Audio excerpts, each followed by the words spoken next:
Bem-vindos a mais um episódio do Fut Talks, um espaço do pensar estratégico no futebol. Nós da Universidade do Futebol, todas as terças-feiras às 19 horas, lançamos um novo bate-bola com uma personalidade que faz diferença no futebol nas suas diversas áreas e responsabilidades. Hoje, com a alegria de receber aqui Michel Mata.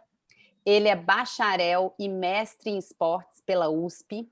Ele também é o líder da Escola de Gestão da CBF Academy, autor de alguns livros e provocador. E onde a gente se encontra nessas provocações é porque ele também acredita na transformação do futebol pelo conhecimento. Hoje eu decidi vir para um lugar diferente. Eu estou na biblioteca, parte da biblioteca da Universidade do Futebol, e começo apresentando um dos livros escritos pelo Michel e pelo pai dele, né? Aí aqui ganhamos ele em 2013, portanto quase 8 anos. Então eu vou começar, Michel, te dando boas-vindas e te pedindo para falar um pouco, né? Dentro desses conhecimentos, de tudo que você exerce, eu queria que você falasse um pouquinho da sua trajetória e dessa crença da transformação pelo conhecimento. Bem-vindo. Obrigado pelo convite, Medina, Rafael, obrigado pela gentileza, é um prazer enorme estar aqui. Sei que vocês também são missionários, né, nessa tarefa de desenvolver o futebol por meio do conhecimento. Muito rapidamente, né, é engraçado como algumas coisas são planejadas e as outras acontecem, claro que de forma intuitiva, a gente vai fazendo escolhas ao longo da carreira e de alguma forma você sente que elas que podem convergir ali na frente. Foi o que acabou acontecendo comigo, né? Como você mencionou, a minha carreira foi toda no esporte, sou bacharel em esporte pela universidade, mas sempre, desde aquela época, já militando com organização de eventos, gestão, enfim, de competições, de organizações esportivas, desde o do universitário. E isso foi... Então, eu sempre fiquei com o pé um pouquinho na academia, foi quando eu fui fazer meu mestrado em administração também na USP, mas com um olhar sempre pragmático. Recebi um convite para assumir a direção de marketing do Grêmio Barueri, à época, né, um clube que estava na Série A do Campeonato Brasileiro, Série 1 do Campeonato Paulista. Foi uma experiência muito, muito rica, né? Foram 3 anos à frente do departamento, era um clube empresa, muito enxuto, nós todos muito jovens, né? Mas esse braço que eu sempre mantive com a academia, sou também coordenador de projetos na FIA, uma escola de gestão de negócios em São Paulo, onde eu podia, ali sempre foi o meu ambiente de experimentos, né, onde eu podia fazer pesquisas, consultoria, elaborar cursos e etc. E foi onde eu adquiri meu expertise enfim, na questão de coordenar programas, projetos, cursos e tudo mais. Então, esse foi um pouquinho da trajetória, né? Profissional, o Grêmio Barueri foi muito rico, foi quase, eu brinco que foi um MBA, e em paralelo sempre a atividade educacional ali na FIA. E depois acabou convergindo, né? A parte educacional indo para o mundo das instituições esportivas, né? A Federação Paulista teve uma iniciativa educacional, eu tive o prazer de ser convidado para lecionar, fazer parte do corpo docente. O professor Medina já fazia parte, foi ali que nós, de fato, nos encontramos, né, professor? E foi justamente no momento em que essas obras aí, essa que você mencionou, que eu sou organizador e coautor, né, tem alguns capítulos, né, mas outros também tem, foi justamente nesse momento que a coisa estava acontecendo. Então, teve a questão da obra, da parte educacional já na Federação Paulista, e também a experiência pragmática. E no futuro, o que era da Federação Paulista acabou sendo levado para a CBF, isso já há 5 anos atrás, sob a forma de um curso de gestão, e aí virou história, né? Eu fui junto como professor e depois fui convidado a assumir a coordenação e estamos lá até hoje. Mais do que um curso de gestão, acabou se transformando numa escola, embaixo do que é chamado CBF Academy, que é um guarda-chuva amplo de educação. A Escola de Gestão e Negócios da CBF Academy tem cursos voltados especificamente para a administração. Maravilha. Com tanta história juntos, eu passo a bola para o Medina. Michel, em 2014, você escreveu um livro chamado Na Trave, né? O que falta para o futebol brasileiro ter uma gestão profissional, né? Esse livro aqui. Então, eu te faço, passado aí 6, 7 anos, né? O que falta para o futebol brasileiro ter uma gestão profissional? É interessante, esse livro tem uma história muito bacana, porque esse livro foi escrito no final de 2013, então antes da Copa do Mundo no Brasil, né? E aí você entrega para a editora, tem todo aquele processo editorial, e ele foi publicado 15 dias depois da derrota do Brasil para a Alemanha. E aí muita gente falou, você escreveu o livro em uma semana, que loucura. Então as pessoas não percebem que aquilo, na verdade, era a ponta de um iceberg. Eu tenho um olhar otimista, Medina. Eu acho assim, de lá para cá, eu mesmo, quando eu releio a obra nesse momento, eu já consigo notar vários avanços, né? E mesmo naquela época, é óbvio que toda vez que você vê algum tipo de diagnóstico de má gestão, ou mesmo questões que envolveram ali questões fraudulentas ou corrupção, como a gente viu no futebol global, se a gente pode dizer assim, né? O esporte como um todo, né? Porque isso aconteceu em tudo quanto nas mais diversas modalidades esportivas. Quando essas coisas vêm à tona, é porque, de fato, no mínimo, a questão da transparência, dos rigores, da gestão dos riscos já estão mais evidentes. Porque, senão, justamente essas questões nem viriam à tona, nem seriam conhecidas. Então, naquele momento, 2014, 2015, já estava acontecendo uma transformação. O Na Trave, ele representa uma fotografia daquele momento. Então, hoje, obviamente, né, quando a gente olha no retrovisor, tem muito a avançar ainda, especialmente, particularmente no futebol brasileiro, obviamente, mas você já tem muitas iniciativas que já começam a funcionar como bons exemplos, né? E isso eu acho que é muito, muito positivo. Agora, é lógico que a gente está falando de uma indústria enorme, especialmente se você for entrar no núcleo aí de clubes e federações, você tem assim atores dos mais diversos portes, né?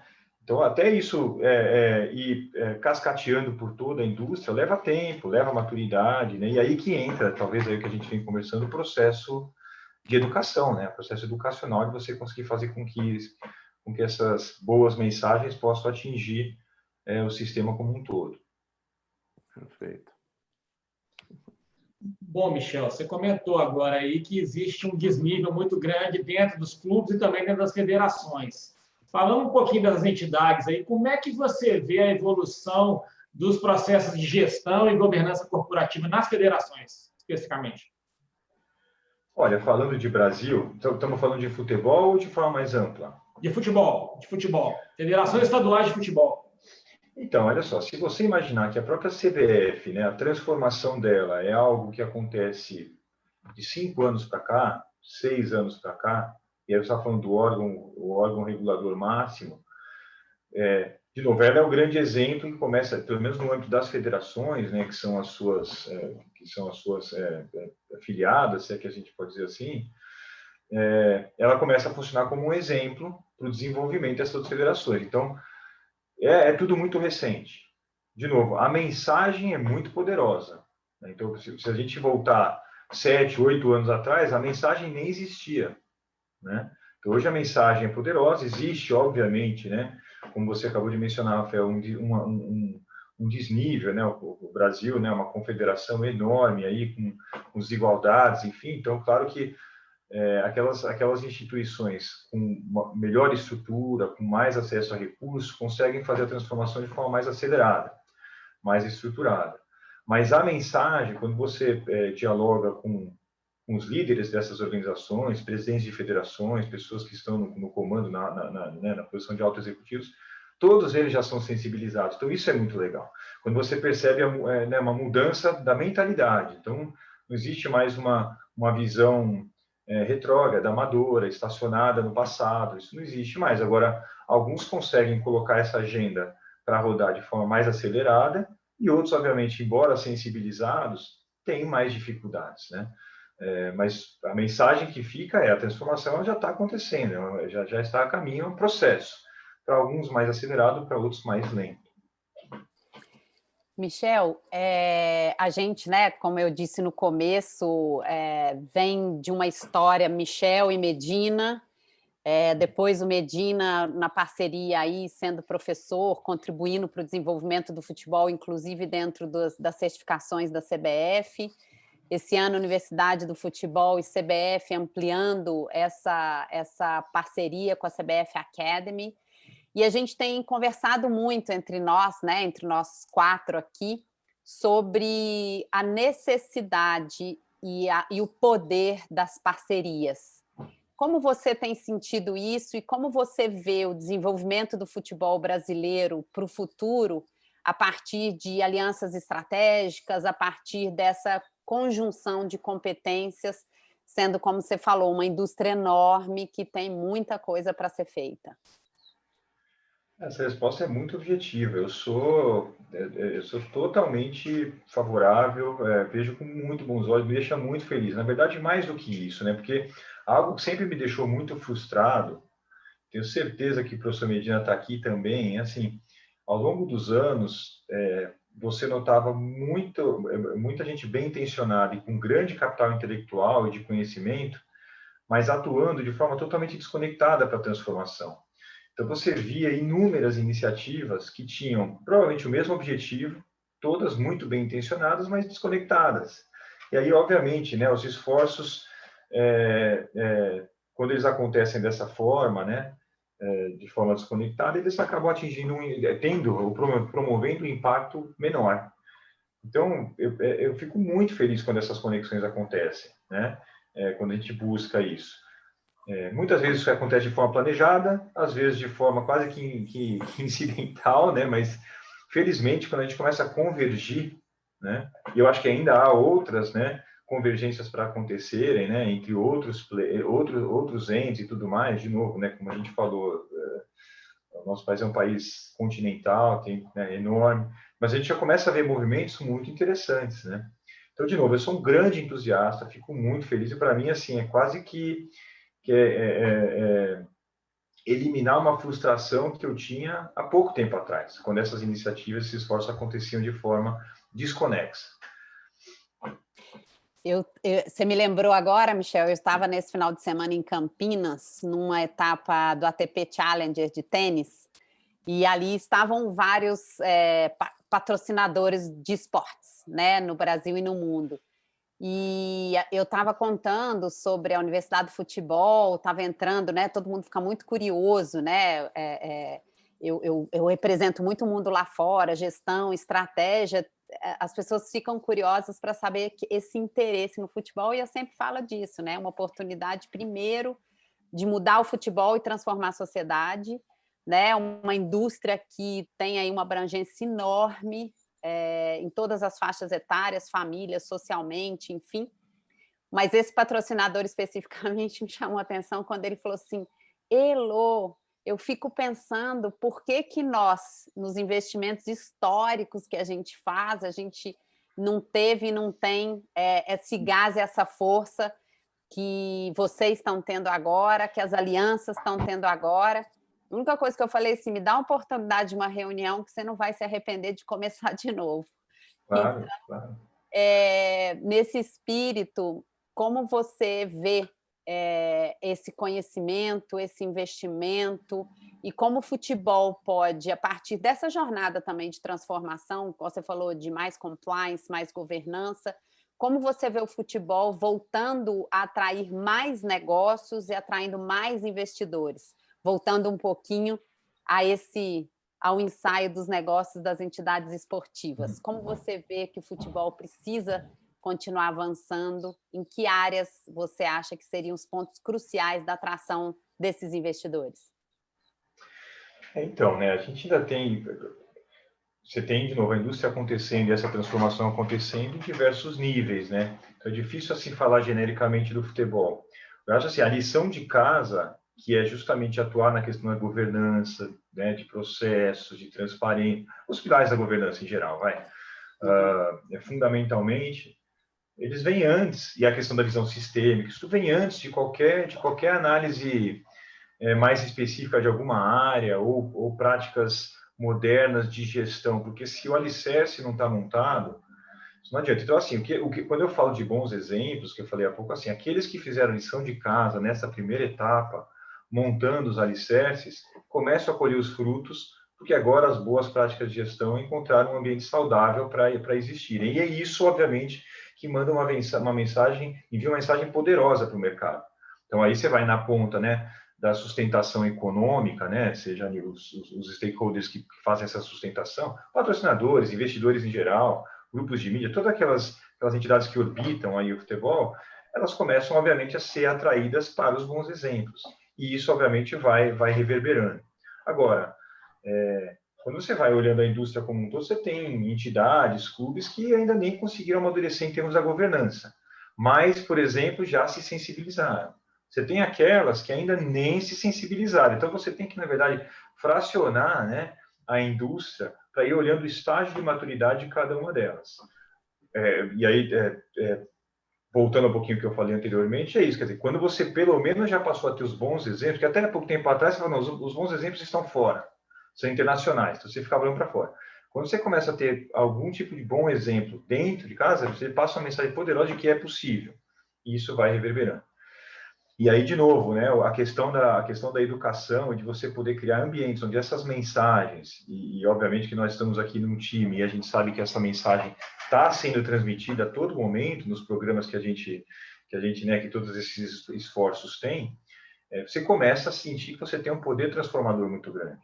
Porque a mensagem é poderosa e vai... Então, na pior das hipóteses, a gente está aqui plantando uma semente. Aí, assim, como eu falei em relação às federações, isso é a mesma coisa para os clubes, né? Aí é óbvio, né? Você plantou uma semente num clube, mas o clube está numa situação difícil, complicada, mas pelo menos a semente está plantada. Se naquele clube a transformação vai levar 5, 8 anos, é uma outra história, né? Michel, a comunidade do futebol brasileiro, não só, né, mas a brasileira em especial, ela toma assim como termômetro de desenvolvimento do futebol vamos dizer assim, a performance da seleção brasileira, né? A gente sabe que nem sempre isso expressa realmente a saúde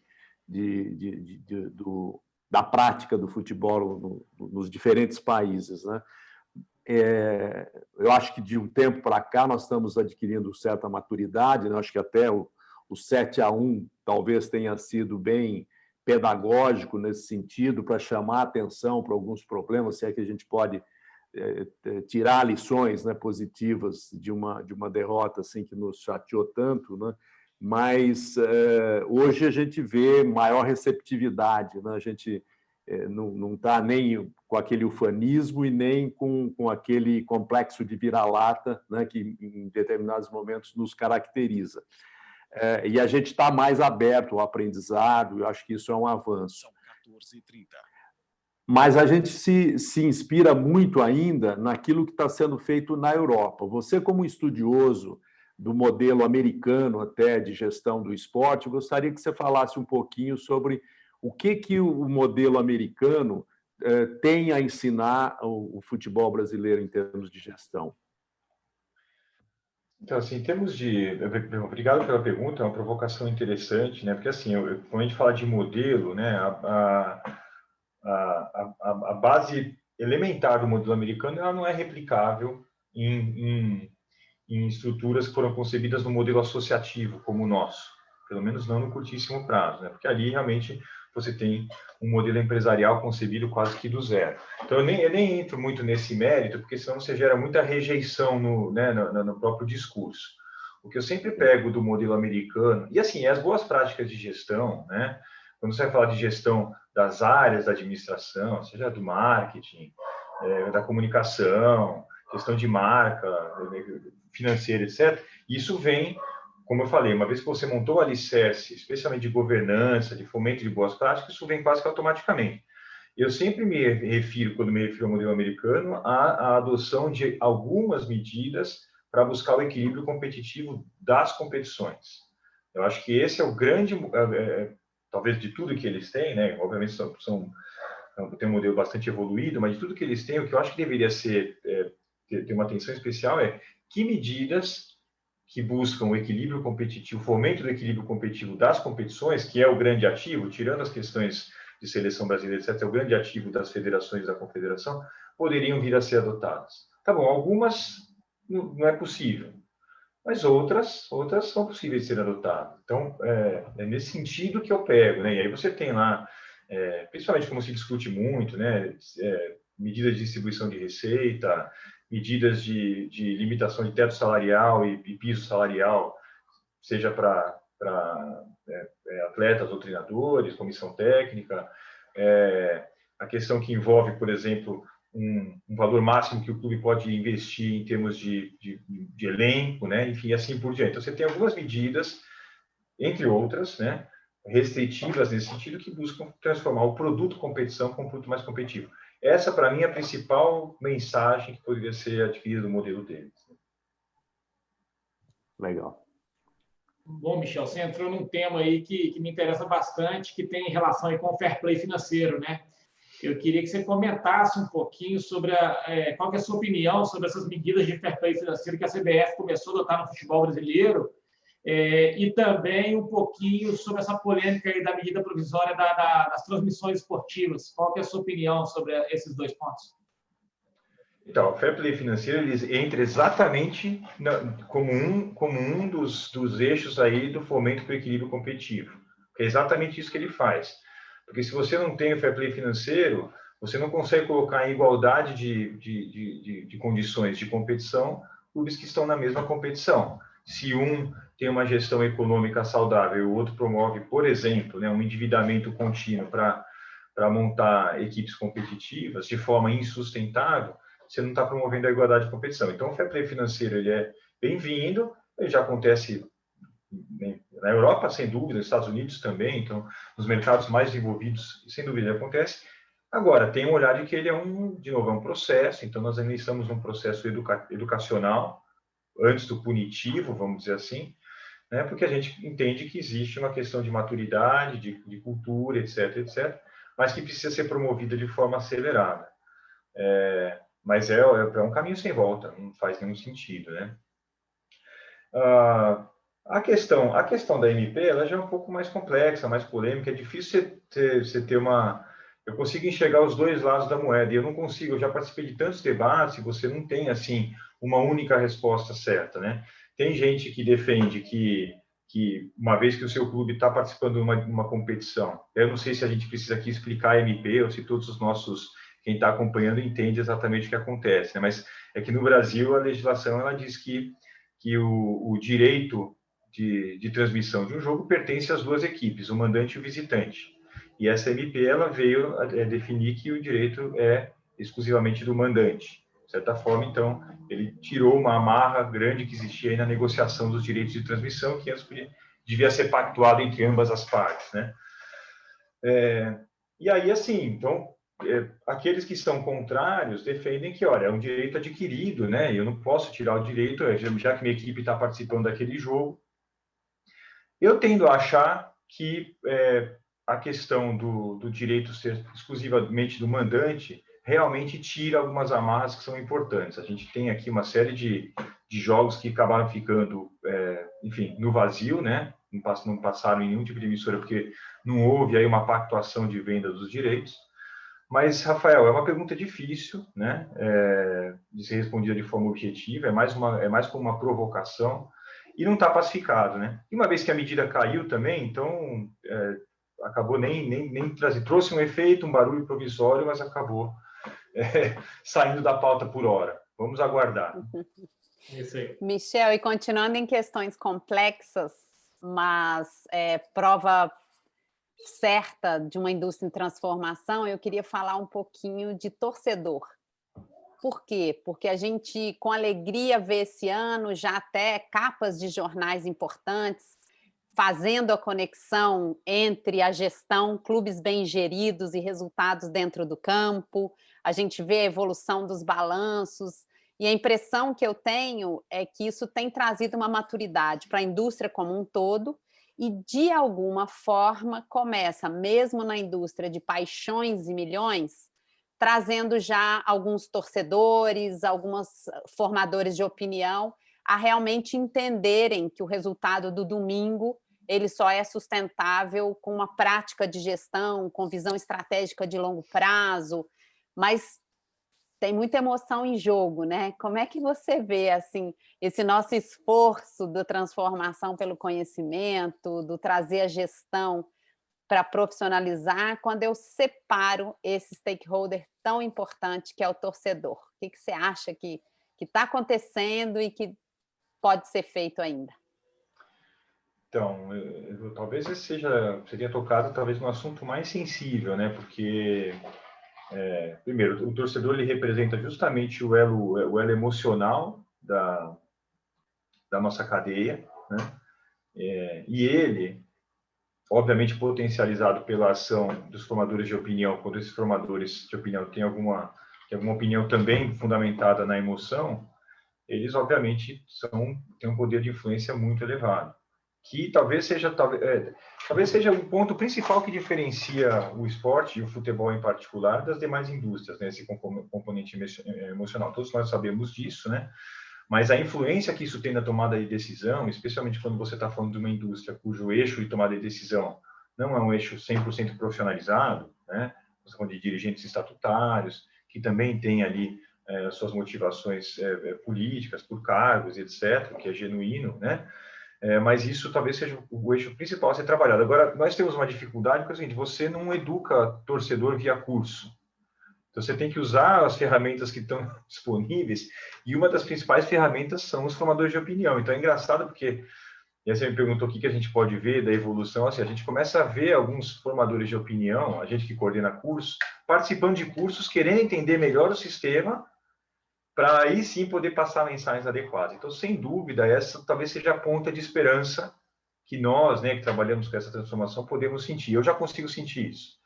Tem vários comentaristas dos veículos, várias pessoas que têm esse nível de influência, que participam de programas, de momentos aí de reflexão, etc., e que recebem essas mensagens que a gente mencionou que devem ser transmitidas. Agora, é lento.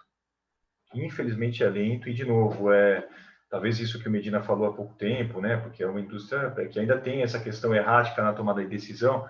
Então, não sei, talvez esse seja justamente o elo que vai demorar, vai levar mais tempo para se transformar. E como ele tem um poder alto de influência, ele tem, obviamente, aí um potencial de atrasar a evolução da gestão dos nossos clubes. É assim que eu enxergo, né? Difícil. Eu vou passar uma ponte para o Medina aqui, mas só para fechar essa questão, eu comentava que hoje de manhã, né, todo dia tem um case, mas há 2 meses, os torcedores na porta ali do Morumbi, e eu acho que também os clubes, quando estão mais firmes nos seus planos de longo prazo, eu acho que eles também têm segurado, né? Hoje de manhã você está, não, graças ao Raí, o Diniz ficou. Então, é assim, é interessante acompanhar, mas tomara que isso também ajude na conscientização e na formação do torcedor. Tomara. Michel, nessa linha de raciocínio, né, claro que algumas previsões são muito difíceis de a gente fazer, mas dentro assim, até da ótica otimista que nós temos em relação ao futebol, quais seriam os aspectos, assim, ou os aspectos assim, que na tua visão estão assim mais claros, que nós devemos evoluir nos próximos 5 anos para que o ecossistema do futebol brasileiro se fortaleça? O que você citaria assim como aspectos mais relevantes nos próximos 5 anos? Não, para mim, nós vamos continuar nesse movimento de ampliação de governança. Então, eu enxergo que a gente vai provavelmente passar por uma enxurrada de reformas estatutárias, uma enxurrada de maior cuidado com gestão de riscos, com cuidado no sentido de enxergar a sustentabilidade, né, a longo prazo da instituição. Então, acho que isso vai estar acontecendo, e aí, por isso, a pragmática é isso. Passa por criar instrumentos, por proteção estatutária, por estatutos mais modernos, para você regrar melhor a relação de todos os stakeholders que fazem parte dos poderes dos clubes, etc. Para mim, assim, esse é um processo que ainda vai continuar.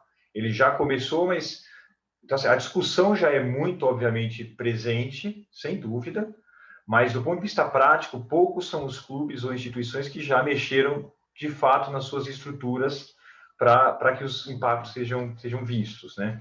Eu vejo isso como mais decisivo do que, de fato, a adoção de boas práticas de gestão intradepartamentos, se é que vocês conseguem me entender, quer dizer, boas práticas de marketing, de finanças, tal. Essas são evidentes, e essa capacitação está acontecendo. Agora, se você só adota elas sem os clubes estarem como eu falei, devidamente alicerçados nesses novos princípios, tende a não dar certo, tende a não se sustentar e não ser perene. Então, para mim, o que a gente vai continuar vendo, Medina, é essa transformação no nível da governança, da adoção de boas práticas de governança que funcionam como alicerce, né? E aí, numa segunda onda, se bem que não é muito legal falar de segunda onda no momento que a gente está aqui, mas numa próxima onda, eu vejo aí sim essa questão de acesso a novos recursos, a capital, né, de outras origens e tal, e que isso obviamente vai trazer um salto para a indústria. Tá? Em paralelo, sem dúvida, tudo que a gente faz, que é desenvolver gestores, executivos também de áreas operacionais, né, ou áreas específicas, em paralelo, eles vão começar a sentir que a prática deles, né, o dia a dia deles vai melhorar, eles vão começar a adotar melhores práticas, conseguir executar iniciativas, ações que têm link com a estratégia do clube de forma mais perene, sem rupturas, etc. Mas eu acho que esse melhor ambiente é quase como uma consequência da transformação do que propriamente só a adoção de boas práticas operacionais, porque elas tendem a não se tornarem perenes se a instituição não estiver pronta para recebê-las. Não sei se o linguajar foi muito claro para o ouvinte, mas é porque, para mim, é uma coisa tão evidente, né? Você deixar a base pronta para as áreas técnicas e operacionais funcionarem a contento. Se você inverter essa lógica, só gera frustração, né? Se foi uma linguagem bem popular, é a preparação dos fundamentos para se subir um templo, né? Então, se os alicerces não forem fortes, mas, infelizmente, eu conecto esses alicerces fortes, já indo para o final desse bate-papo, que a gente deseja que continue sempre, e com você, né, esse diálogo incrível de acreditarmos juntos aí nessas transformações. Eu pego esse alicerce, então, para te pedir, se você puder fazer suas últimas palavras, voltando a investimento em conhecimento, e te convidando um pouco para falar também de uma área ou da oportunidade da mensagem para dirigentes que hoje, né, começam a despertar pela importância da formação, da educação, do conhecimento, mas alargando sua mensagem da importância que a gente vem discutindo nos bastidores sobre o olhar, principalmente para o atleta, desde que ele entra num clube, né, até toda a sua trajetória, até o tempo inteiro está falando de transição de carreira, porque mais do que jogadores ou gestores de futebol, nós estamos falando de seres humanos que estão inseridos numa sociedade e têm muita influência. Então, se você puder terminar suas palavras falando um pouquinho dessa formação, da contribuição que a gente pode dar e que os dirigentes podem tomar decisões ao longo da vida desse atleta, eu despeço agradecendo e esperando seus comentários. Eu sou rápido, hein? Poxa, quando o papo é bom, ou eu falei demais também, né? As duas coisas, foi bom, né? Não, foi ótimo. Só estou lembrando aqui do Paulo, na entrevista dele aqui, o pessoal que nos acompanha vai ver, ele falou assim, Paulo André falou mais, eu vi no vídeo dele. Não, passou rápido. O papo é primeiro bom. agradecer vocês, é sempre um papo agradável, né? De novo, eu sinto que a gente está sempre numa atividade missionária, os nossos papos são assim, né? Missionários, acreditando em alguma coisa. Agora, esse tipo de provocação, por exemplo, 10 anos atrás, a gente já estava nos cursos, seja lá na Federação Paulista ou em outros cursos que a gente participava, e os alunos participantes perguntavam, né? Falavam, puxa, qual que é a perspectiva? Como é que você vê o mercado? E é engraçado que, assim, eu já usava o discurso de que, olha, já é uma transformação, já está acontecendo. Só que naquela época eu falava assim, olha, eu só não consigo dizer quando. Pode ser daqui 2 anos, pode ser daqui 10 anos, né?